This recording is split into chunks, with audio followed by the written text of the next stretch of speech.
Hey guys, how's it going? This is Waj, and in this video we'll be doing a direct head-to-head comparison between the all-new 5K iMac and the 2.5K iMac. Now, these are two completely different internal machines, although they look pretty much identical in terms of external configuration and design. But we're going to see whether the 5K is really worth it, both in terms of performance and the overall display quality itself. So if you're interested in perhaps getting either one of these iMacs, this is a perfect video for you. So let's get right into this comparison. Now we're going to talk a lot about the internal specifications and the overall advantages you get from the 5K from the 2.5K, but you would never know that because basically looking at the external kind of look and dimensions and design, they're pretty much identical, and they are. They both measure about 20.3 inches in terms of its height and about 25.6 inches in terms of its width. They both weigh around the same, about 21 pounds, so there's absolutely no difference externally. Now if you take a look at the back, they both have a similar configuration in terms of ports. Both have things like a headphone jack, SD card reader, 4 USB 3.0 connection, and gigabit Ethernet. The only real difference between them is that on the new 5K we have Thunderbolt 2.0 versus the 1.0 connectors you have on the 2013 version of the iMac, and on Thunderbolt 2 you can basically get up to 20 gigabits per second, twice as fast as we can get from last generation. So if you have devices that support Thunderbolt 2.0 connections, that's pretty much the fastest way to transfer data back and forth from an external source. Now one last thing about the externals, they both have stereo speakers as well as dual microphones and the same front-facing FaceTime camera, and the quality of all three of those things are identical. Now let's stop kidding ourselves. The only reason why somebody would pick this iMac versus the previous gen would definitely be for its new display, and it has a brand new Retina display that has a native resolution of 5120 by 2880 versus the standard 27-inch iMac that has a native resolution of 2560 by 1440. Now both have LED backlight, so they're both very vibrant in terms of saturation levels, and they can both get very bright. The black levels are obviously not the best. They're definitely not bad, and certainly an improvement from the previous generation LED backlight displays on these iMacs. They're pretty much equal in terms of the backlight bleeding aspect of it. The other thing too is they both have IPS technology on their display, so you can view them at any angle with minimal color distortion and shift. Furthermore, you are going to get issues with glare on both of the screens because they both have a glass screen, so if you sit right next to a window that might be distracting, although it definitely adds some vibrancy to the display, which sometimes you lose with a matte screen. Now the big difference in terms of the resolution is certainly not apparent when you're looking at the video itself. It is certainly apparent when you are viewing them in real life. Now 2560 by 1440 is an excellent display. It gives you lots of desktop real estate with a good amount of clarity. I've never had to complain about that resolution at all on the iMac. However, when you move on to the 5K iMac, it is certainly another world in terms of sharpness and clarity. In terms of desktop real estate, what you get with a resolution of 5120 by 2880 is really a lot of versatility. Not only can you adjust it and fine-tune it to kind of balance the pixel density with the maximum amount of desktop real estate that's ideal towards you, you can really get exactly the kind of desktop experience you've always dreamed of. Now if you go to the 1:1 pixel ratio setting, you're going to go blind, or else you'll need some kind of magnifying glass to use the display, because that certainly is not usable. That's a little too fine detail for most mere mortals out there. But if you balance the DPI setting right, you can get an excellent experience. So if you're doing a lot of video editing and stuff on Final Cut X, you can get the full 1080p video on the preview and have everything you need in terms of effects, in terms of seeing the timeline and seeing the source footage and everything like that, and really customize every workspace to your heart's content. Same thing with Photoshop and Lightroom. You can exactly configure your dream desktop experience. So this is really ideal for anybody that does a lot of productivity applications where you need to see a lot of information in one single monitor. This is certainly the best solution out there right now. And for anybody out there that does any media editing whatsoever, whether it be videos, photos, audios, etc., this is really the dream display for all those people people out there. Now, the storage configuration differences between these two computers is quite different because basically both of them are the standard baseline configurations of the 27-inch iMac. The 2013 version of the iMac comes standard with a 1 terabyte 7200 RPM SATA drive, and the standard 5K iMac comes with a Fusion drive, which is a blend between a 128 gigabyte SSD and a 1 terabyte standard hard drive. Now, obviously, you can upgrade to a Fusion hard drive on the 2.5K iMac, but it's kind of nice that the 5K has that standard.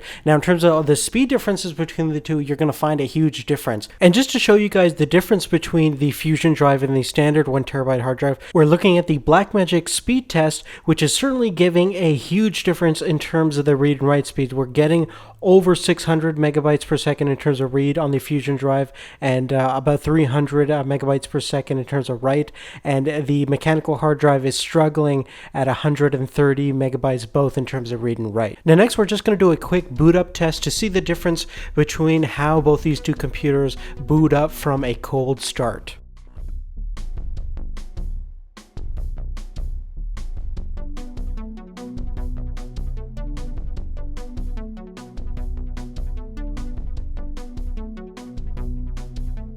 And as you just saw over there, the Fusion drive on the 5K just booted the whole OS in 18 seconds versus 26 seconds on the 2.5K using the mechanical hard drive. Now, internally, both the 5K and the 2.5K iMac have a pretty similar heart that's powering them. They're both using 4th generation Intel Core i5 processors. Now, the stock configuration of the 5K is clocked a little bit higher than the stock configuration of the 2.5. Basically, it starts at 3.5 gigahertz and it boosts up to 3.9 gigahertz with the turbo mode, and the stock version of the 2.5K starts at 3.2 gigahertz and boosts up to 3.6 gigahertz, and they both have 6 megabytes of level 3 cache. In terms of RAM, they're pretty much identical because they're both stock, so 8 gigabytes of DDR3 clocked in about 1600 megahertz. Now, just to see if there's any differences between the minor changes in the internals, we're going to go ahead and run Geekbench and see what we get on both computers. And as you can see from the results, our late 2013 iMac got a single core score of about 3300 and a multi-core score of about 10,516 versus our new iMac that has 3540 on the single core and 11,350 on the multi-core score. Additionally, if we look at the Cinebench R15 and test out the CPU performance, we're also going to find a minor difference between them. Obviously, there's not a big architecture difference. They're still using 22 nanometer process, but because of that higher clock speed, you do find a higher score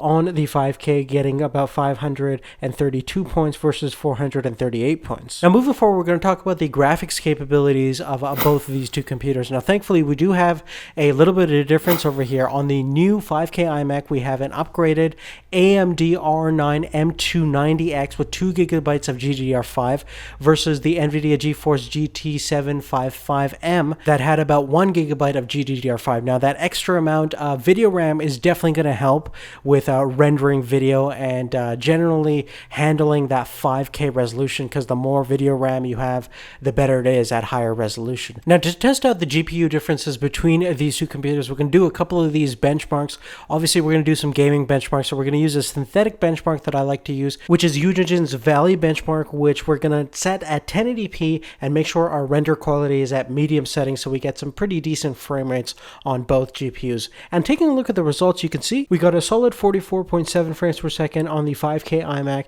and 35.76 frames per second on the 2013 version of the iMac using that GT 755M. Now, both of these are certainly not the highest performing gaming GPUs. They're really designed for workstation stuff. They work extremely well with Final Cut X. If you're doing any kind of rendering, both of these are going to be really fast. But after getting my hands a little bit wet into some video editing on Final Cut 10, I do have to say that the R9 M290X is an insane graphics card, especially if you're going to use this as an editing machine and exclusively use Final Cut 10. Now, if you use a lot of the Adobe Creative Suites such as After Effects, Premiere Pro, Photoshop, Lightroom, it's also pretty good at that. A lot of things are GPU enabled, especially with Photoshop and Lightroom and Premiere Pro as well. But it's certainly not as optimized as what Apple has engineered this graphics card to do, to work with the OpenCL platform in Final Final Cut X. So if you're into video editing, you definitely want to stick with Final Cut X on this iMac. You're going to get the fastest results possible. Now, this isn't the fastest gaming PC as you saw from the benchmarks, but it's certainly passable for most games that you're going to play on the Mac. Obviously, if you do a dual boot system with Windows 8 or something like that, you can play all the PC games that you would ever want, and it certainly can handle most games at 1080p at fairly decent frame rates. But if you're a hardcore gamer, you're probably not going to get this machine. Even though it has a nice 5K display, you're probably going to be better off of building your own custom PC and buying a 4K monitor separately. Now, one last thing about the display I like to add is that the 5K iMac is certainly quite a bit more than the 2.5K iMac, and that price is certainly justified when you start looking at buying a 5K standalone monitor that has the certification of what the iMac has, IPS and LED backlit. So in that circumstance, it certainly is worth the price tag that it's going for at around $2,500 USD, because to buy a 5K standalone monitor with the same specifications is at least going to be that, if not more. And in fact, most of the major manufacturers out there, Dell, Samsung, LG, Asus, don't even make 5K monitors available to consumers. The max you can do is 4K. So really, in terms of rarity and overall exclusiveness that you get from a 5K display, it's certainly quite a unique product that's not really available anywhere else. And eventually, when Apple brings out and updates their current line of cinema displays, they're probably going to charge somewhere around $1,500 to $2,000 for it. That's what I'm hypothesizing right now. Obviously, we'll have to see when that actual display comes out, but even at that price of $1,500 or $2,000, it still justifies getting this iMac versus one of those 5K cinema displays and a Mac Pro. Because honestly, if you take a look at the top spec iMac, and it really rivals the performance on what you would get in a mid-range Mac Pro. And if you add one of those mid-range Mac Pro to a 5K cinema display, you're certainly going to pay a lot more for that kind of configuration compared to just getting the 5K iMac. And that's really it, guys. If you have any specific questions about anything I talked about in this video, please make sure to leave that on a comment down below. Make sure to give us a thumbs up if you liked the video. That really helps us out tremendously. And make sure you're checking back to our channel for all the latest comparison reviews and unboxings. Thanks again for watching. We'll see you later. Take care.